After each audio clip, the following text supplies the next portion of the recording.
where do we begin the conversation around steroids and sexual function? You can't have one without the other. And that's why when someone comes in and they have sexual function concerns, I always ask, have you ever had your testosterone level checked? But that's not even enough, because oftentimes my patients will say, yeah. And they say, but I was told it was normal. And I say, can you give me the result? Any idea what that number actually looked like? Because context is everything. And numbers tell a story, but they don't tell the entire story. And normal doesn't really mean anything to me. It means nothing. And what I tell my patients too, especially for, a lot of our mutual patients or patients that you see and I see, they have a whole host of labs. And what I don't think patients realize is that when a lot of doctors order labs, we're looking for the highlighted numbers, the ones that Quest or LabCorp told us were abnormal. We're looking for the highs and the lows.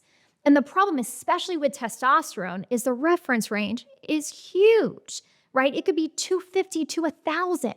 So if a 25-year-old has a level of 300, that's not going to flag. But 300 is not normal. What is normal for a young man? Yeah.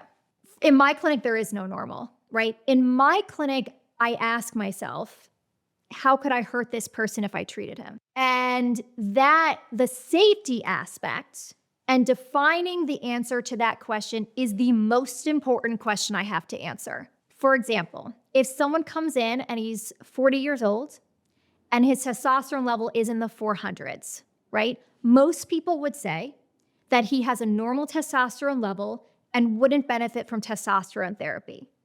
But over my career, I've seen many 40-year-old men that had levels of testosterone in the 400s that were started on testosterone therapy, and they've come in and they've told me, I want to be supervised by a physician.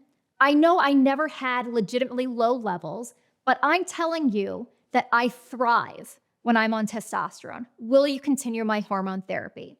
There are a couple different ways to respond to that, right? One would be, well, get off testosterone. We're going to recheck your levels in 3 months. And if you're low, I'll continue your therapy. And I know that man is going to then suffer for 3 months. What's the worst thing that happens if I continue his therapy? And that's one thing. You mentioned Larry Lipschultz. That's one thing that I've learned, one of many things that I've learned from Larry, which is if I say no to help this person, they're going to do it anyway, just under no supervision, right? And so I welcome a lot of those guys into my clinic and I say, well, how can we do this safely and how can I continue monitoring you, right? But so I don't have a cutoff. Now, if someone comes in and their levels are in the 700s or 800s, right, I'm going to look at their free testosterone because sometimes in those guys, their total testosterone is very normal, but maybe their SHBG is on the higher side of normal and maybe their free testosterone is on the lower side of normal. So there are some patients there where I'm going to put on testosterone therapy. It's very context dependent. Let's say we take that same 40-year-old and he, let's say, is interested in having kids, right? He's interested in either current or future fertility.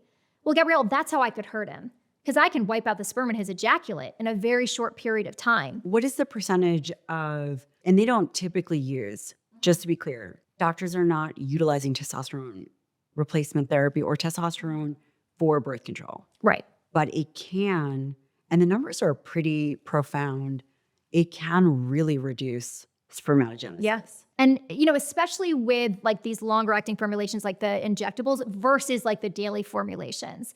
And they're doing a study right now actually at Baylor with Dr. Cura's group where they're looking at putting patients on oral testosterone. They're using Kysotrex and they're looking at sperm parameters to see if on these doses they're putting patients on, if it can preserve fertility in these patients, which would be huge. Because really in our AUA guidelines, the American Urological Association, our guidelines say that if someone is interested in current or future fertility, we should not consider testosterone. But I'll tell you, this is a very gray zone, something also that I've learned from Larry Lipschultz, which is if someone is, let's say, interested in future fertility and he's 35 and he's really struggling and has low testosterone, why would I not treat him with testosterone, make him suffer potentially 5-10 years until he builds his family, until I treat him? there are ways that we can still help this guy, right? And your prior podcast guests have discussed this as well, cryopreservation, so freezing sperm.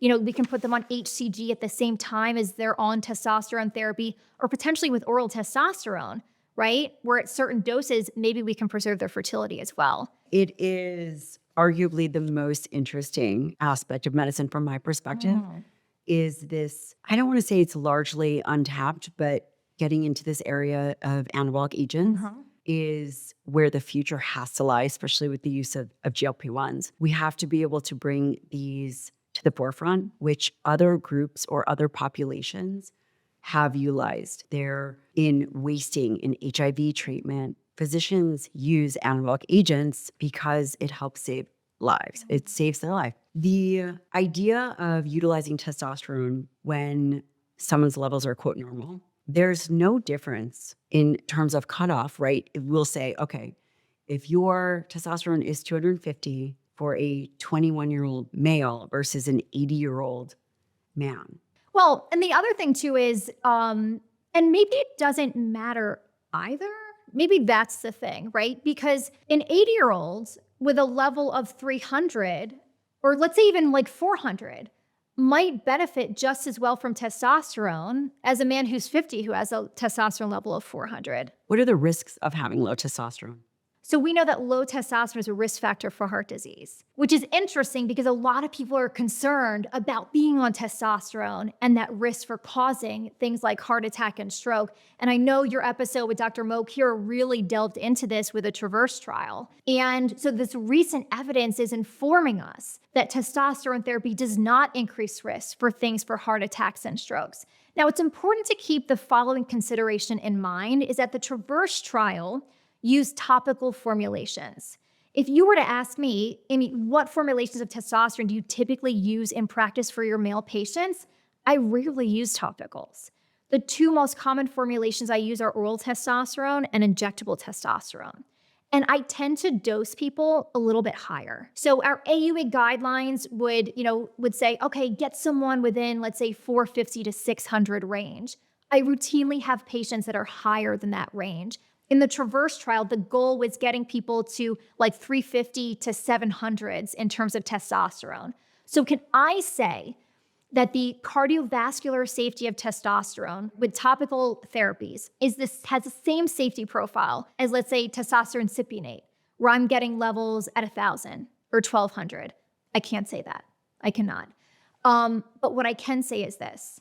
Testosterone injections have been around for about 50 years. Actually, they came out the same year, this is interesting, that the Sony Walkman came out.